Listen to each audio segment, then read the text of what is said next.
নমস্কার বন্ধুরা, চলে এলাম একটি নতুন ভিডিও নিয়ে। তো দেখো, জামাই ষষ্ঠীর জন্য রেডি সেডি হয়ে বেরিয়ে পড়েছি আমি, আমার বর আর আমার মেয়ে।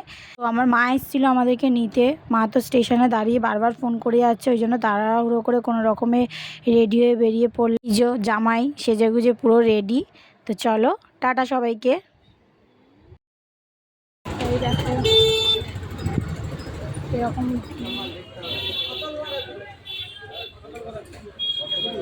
মামা।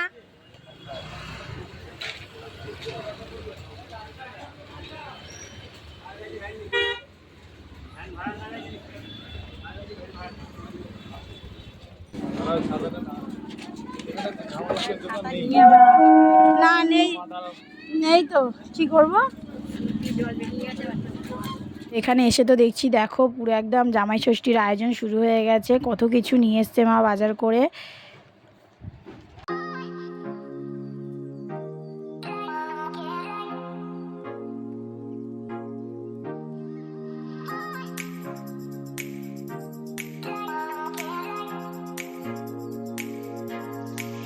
দেখো, মায়ের জন্য এই গিফটটা কিনেছিলাম।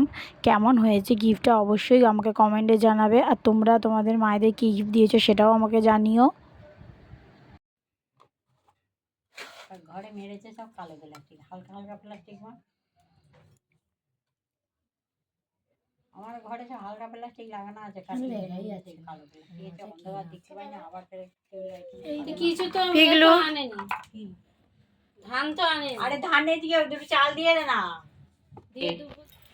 সেই এখন হিট ধরে 14 তারিখ লাল লাল আমার কি সব ধান দুপো পুপো দিতে হয় না? তুই নিবি। এখানে বসে পড়েছে জামাই আর কমেন্ট বক্স। দেখো এখানে বসে পড়েছে জামাই আর এই যে সব রেডি।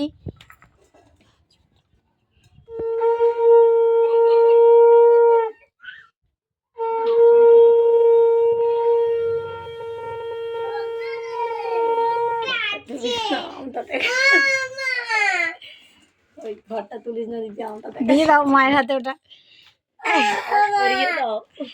বলে পরিয়ে দাও না গো।